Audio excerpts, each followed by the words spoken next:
이재명 민주당 대표가 내년 시행 예정이었던 금융투자소득세 폐지에 동의한다고 밝혔습니다. 여야가 합의하면서 이르면 11월 국회에서 금투세가 폐지될 예정입니다. 미국 대선이 하루 앞으로 다가오면서 전 세계 금융시장이 그 결과를 주목하고 있습니다. 박빙의 승부가 예상되는 가운데 금과 가상화폐 등 자산 시장이 출렁이고 있습니다. 최태원 SK그룹 회장이 SK하이닉스의 6세대 고대역폭 메모리 HBM4 공급을 6개월 앞당기겠다고 밝혔습니다. 최 회장은 젠슨 황 엔비디아 CEO가 직접 요구한 것이라고 말했습니다. 새로운 회계제도 도입 이후 보험사의 실적 부풀리기 논란이 끊이지 않자 금융당국이 제동을 걸고 나섰습니다. 보험사들마다 제각각인 회계 처리 기준을 하나로 통일하기로 했습니다.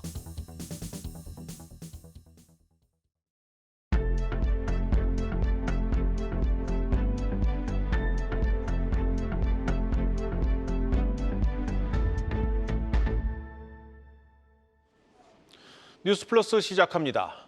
금융투자소득세 시행을 불과 2달 앞두고서야 이재명 민주당 대표가 아쉽지만 금투세 폐지에 동의한다고 밝혔습니다. 그동안 줄곧 금투세 폐지를 반대한 민주당이 입장을 바꾸면서 이르면 11월 국회에서 금융투자소득세가 폐지될 예정입니다. 첫 소식 신용훈 기자입니다. 내년 시행을 앞두고 자본시장 내 논란을 일으켜온 금융투자소득세가 결국 폐지됩니다. 다수당으로 시행 여부의 키를 쥐고 있던 민주당이 결국 입장을 정리하면서 그간의 논란에 종지부를 찍었습니다. 지금 현재 대한민국 주식시장이 너무 어렵고 또 여기에 투자하고 또 주식시장에 기대고 있는 1,500만 주식 투자자들의 입장을 고려하지 않을 수가 없어서 아쉽지만 정부 여당이 밀어붙이는 금융투자소득세 폐지에 동의하기로 했습니다. 이 대표는 또 당내 유예 후 보완하자는 의견도 많지만 정쟁의 대상이 되고 있는 점을 감안해 대승적으로 폐기하기로 했다며 이와 함께 증시가 정상화될 수 있도록 상법 개정 등 관련 입법에도 총력을 기울이겠다고 덧붙였습니다. 민주당의 이 같은 결정에 여당인 국민의힘도 환영의 뜻을 밝혔습니다. 한동훈 국민의힘 대표는 늦었지만 완전한 폐지에 동참하기로 한 것을 환영한다라며 결국 민생에는 여야 진영이 없다고 언급했습니다. 거대 여당 민주당이 폐지로 당론을 정하면서 11월 국회 본회의에서 금투세 법안 폐지 절차가 이루어질 전망입니다. 앞으로 기획재정위원회 법안심사 소위에서 금투세와 관련된 여야 합의 처리를 하고 본회의에서 최종 처리를 하게 되면 내년부터 시행하기로 했던 금투세는 폐지가 되는 걸로 주식 투자자들이 희망하는 국내 주식시장의 활성화를 위한 시그널이 될 것이기 때문에 지난 2020년 12월 법안이 통과된 후 2022년 2년 유예된 뒤 수많은 정쟁과 투자자들의 반발을 불러일으켜온 금투세. 침체된 증시 활성화를 위해 폐지 수순을 밟지만 자본시장의 체질을 근본적으로 개선해야 한다는 숙제는 여전히 남아 있습니다. 한국경제TV 신용원입니다. 미국 대선 본투표가 우리 시각으로 내일 오후부터 각 주별로 시작됩니다.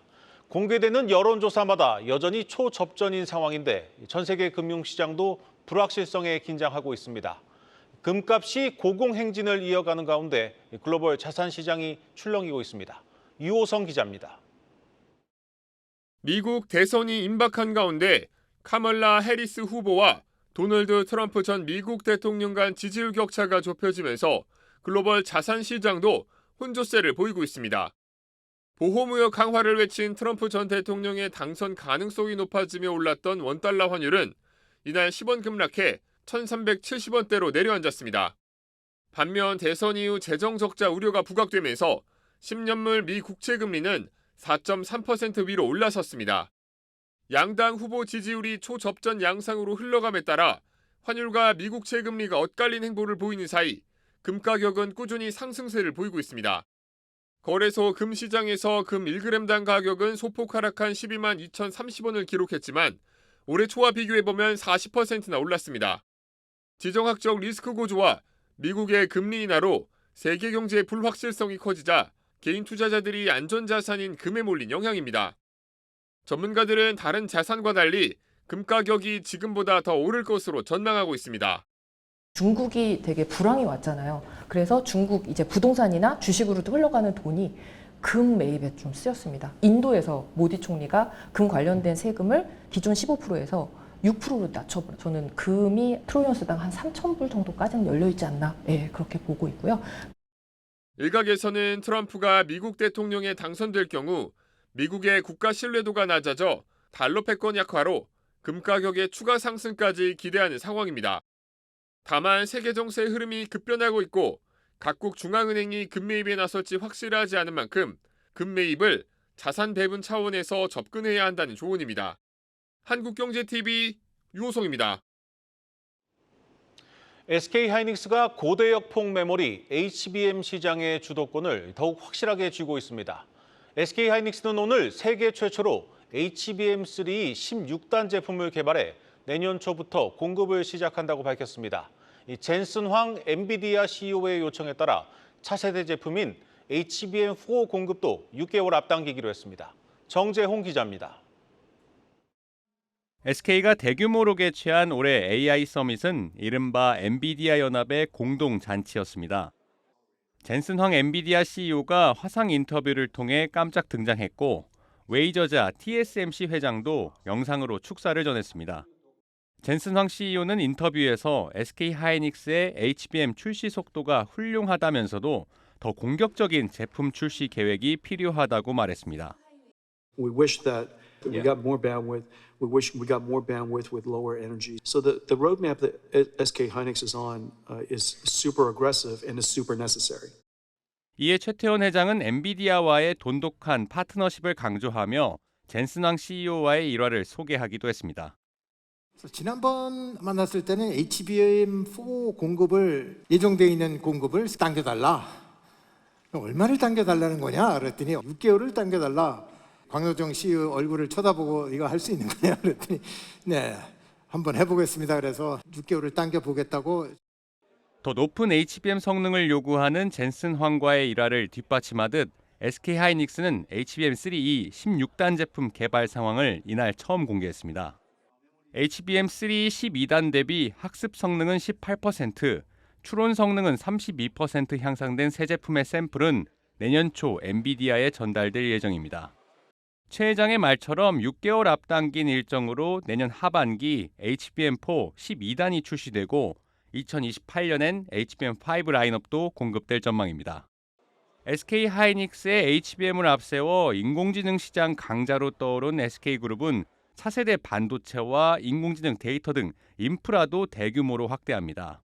SK텔레콤은 전국 지역 거점에 AI 데이터 센터를 짓겠다는 계획으로 GPU 클라우드 서비스도 본격적으로 시작합니다. 메모리 반도체 클라우드 서비스와 더불어 소형 모듈 원전, SMR 등 인공지능 데이터 센터 에너지 공급원까지 AI 종합 솔루션을 지원하겠다는 목표입니다. 한국경제TV 정재홍입니다. SK온이 독립법인 출범 이후 3년 만에 첫 분기 흑자를 냈습니다. 그런데 미국 정부가 준 보조금을 빼면 여전히 적자입니다. 전기차 수요 부진이 예상보다 길어지면서 이 같은 흐름이 내후년까지 이어질 전망입니다. 강미선 기자입니다.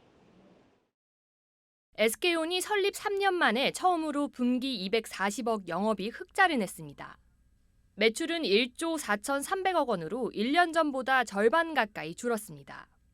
이번 흑자는 높은 단가의 재고 소진과 헝가리 신규 공장 생산 비용 감소에 따른 것이라고 회사 측은 설명했습니다.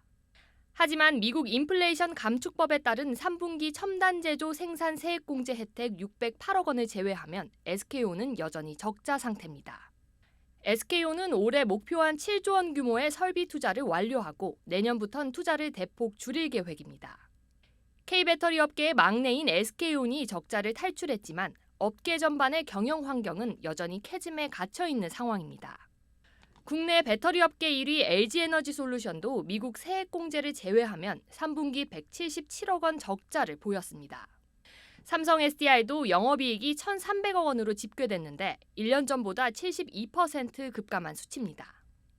매출이 줄어드니까 보조금 받고 흑자가 난 것 같아요. 명령에 맞지 않게 너무나 많이 매출을 올린 거예요. 엔솔에서도 2026년쯤 돼야 된다 하는 얘기가 뭐냐면은 그때쯤 되면은 자기네들도 LFP를 만들 수 있다 그런 얘기예요. 하이브리드는 그렇게 크게 배터리 수요와 관련이 크지는 않는 미국 시장이 이제 지금 보조금을 취급하고 있는데도 불구하고 시장 성장률이 매우 낮은 그런 상황이라서 지금 대선 결과가 이제 어떻게 되느냐에 따라서 보조금이라든지 3원계 NCM 배터리에 의존하는 한국형 캐즘에 직면한 K배터리 3사. 하이브리드 차량 판매 강화가 아닌 2026년까지 중국보다 경쟁력 있는 LFP 배터리를 생산해야 하는 것이 핵심이라고 전문가들은 입을 모읍니다. 한국경제TV 강미선입니다. 실적 부진 속에 고강도 구조조정에 나선 NC소프트가 3분기엔 결국 적자를 냈습니다. 무려 12년 만에 분기 적자를 냈는데 매출까지 줄어들었습니다. 현장에 나가 있는 취재 기자 연결해 자세히 알아보겠습니다. 박혜린 기자. 네, NC소프트가 12년 만에 분기 기준 적자를 기록했습니다. 올해 3분기 NC소프트는 매출 4,019억 원, 영업손실 143억 원을 기록했습니다. 지난해 3분기와 비교해 매출은 5% 감소했고 마케팅비 등 영업비용이 늘면서 영업이익은 적자로 전환했습니다. 이는 증권가 전망치를 크게 하회하는 수치입니다. 시장에선 이대로라면 NC소프트의 연간 영업이익이 500억 원 수준으로 주저앉을 것이라고 전망하고 있습니다. 2년 전과 비교해 10분의 1 수준에 불과한 겁니다. 실적 부진의 늪에 빠진 NC는 스튜디오 체제로 개편해 게임의 창의성과 독립성을 높이는 한편 고질적인 문제였던 인건비 등 고정 비용을 낮추는 방식의 재무 효율화를 꾀해 이 위기를 돌파하겠다는 방침입니다. 실적 발표 직후 이어진 컨퍼런스 콜에서 홍원준 NC소프트 CFO는 시장의 실망을 안겨드려 죄송하다라며 질의응답에 앞서 이 같은 새 전략을 밝혔습니다. 특히 홍 CFO는 고질적인 영업 레버리지 효과를 낮추려고 한다며 개발 중인 프로젝트 6종을 중단하고 전사적으로 희망퇴직을 시행하고 있다고 강조했습니다. 이어 개편 작업은 4분기 중 마무리될 것이라며 올해 고질적인 문제를 다 털고 내년부터는 새 비용 구조를 구축할 것이라고 설명했습니다. 시장에선 비용 효율화에 더해 내년 중국에서의 성과를 기대하고 있습니다. 당장 올 연말 NC소프트는 블레이드 앤 소울 2를 내년에는 리니지 2M을 중국에서 출시할 예정입니다. 리니지 모바일 버전이 중국 내 허가된 건 이번이 처음으로 진출 시점은 아직 정해지지 않았으나 업계에선 게임 출시까지 약 4개월에서 6개월이 걸릴 것으로 예상해 내년 상반기 중국 공략을 전망하고 있습니다. 지금까지 보도국에서 한국경제TV 박혜린입니다.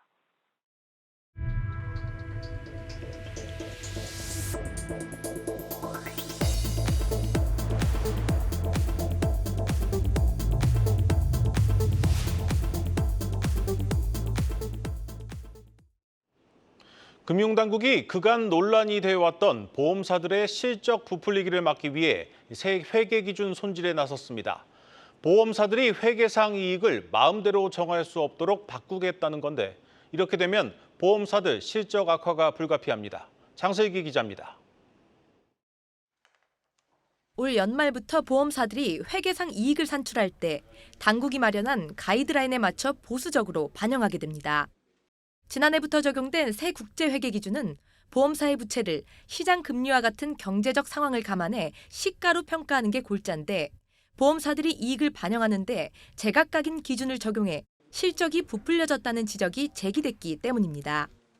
IFRS 17은 작년 도입된 새 국제회계 기준으로 전환 이후 고무줄 회계라는 실적 부풀리기 논란이 지속되고 있습니다. 가장 논란이 됐던 상품은 계약자가 보험 가입 후 중도에 해지할 경우 해지 환급금이 없거나 적은 대신 보험료가 저렴한 무해지, 저해지 상품입니다.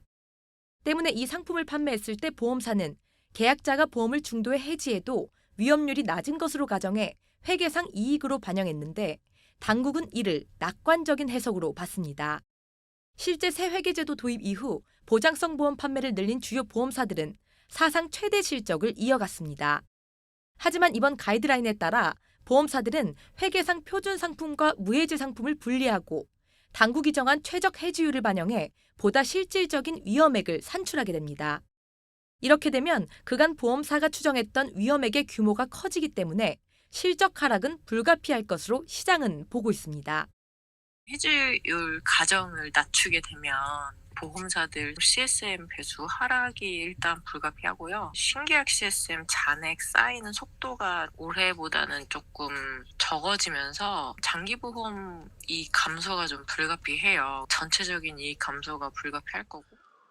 업계에서도 새 가이드라인이 적용되면 손보사 손익에서 1조 원가량이 줄어들 것으로 추정되는 만큼 과도한 규제라는 우려의 목소리가 제기되고 있습니다. 한국경제TV 장슬기입니다. 중국이 한중 수교 이후 처음으로 우리나라를 무비자 대상국에 포함하자 오늘 여행주 주가가 일제히 뛰었습니다. 중국을 찾는 개인 여행객들이 늘어날 것이란 기대가 커지고 있습니다. 이지호 기자입니다. TMF 사태 여파로 부진했던 여행주가 일제히 급등했습니다. 참 좋은 여행과 노랑풍선은 개장 직후 상한가를 찍었고 모두투어, 하나투어는 물론 대한항공, 제주항공, 티웨이 항공 등 항공주도 큰 폭으로 올랐습니다. 중국이 내년 말까지 한국에 대해 무비자 입국을 허용한 영향입니다. 1992년 한중 수교 이후 처음입니다. 이제 여권만 있으면 별도의 허가 없이 중국을 방문할 수 있게 된 건데 비자 발급에 따른 시간과 비용이 줄어든 만큼 관광이 활성화될 거라는 기대감이 일었습니다.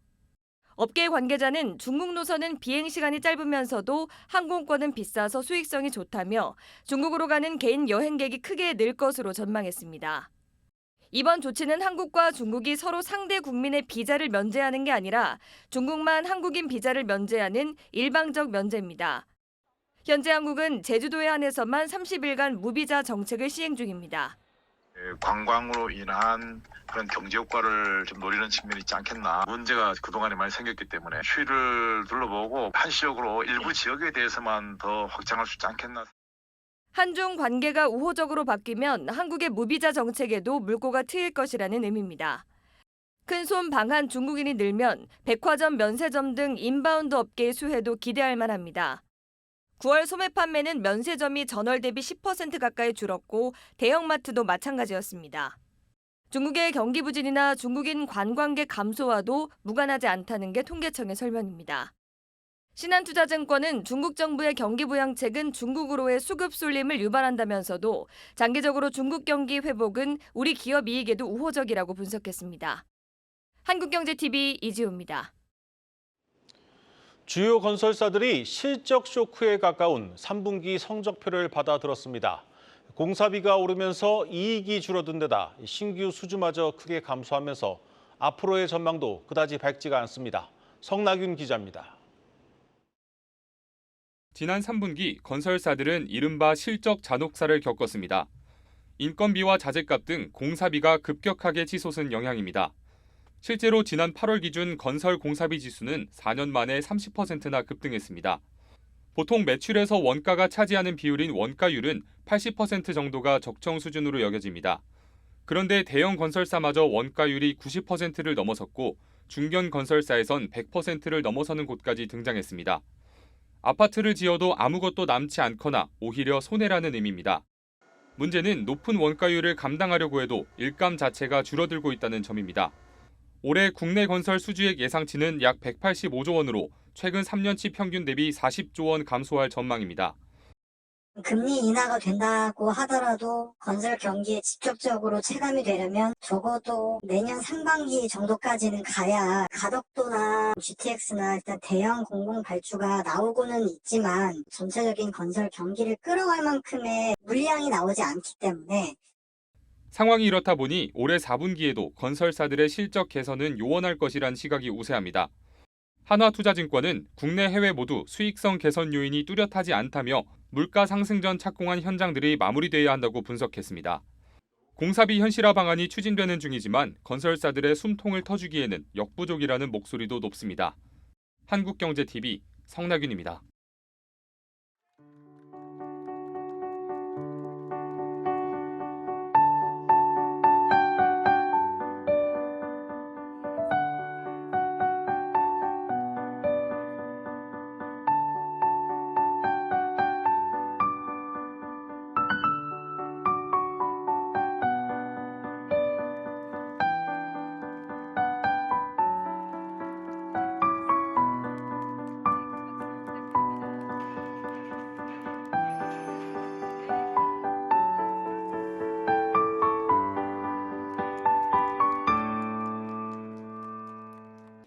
오늘 준비한 뉴스 플러스는 여기까지입니다. 함께해 주신 여러분 고맙습니다.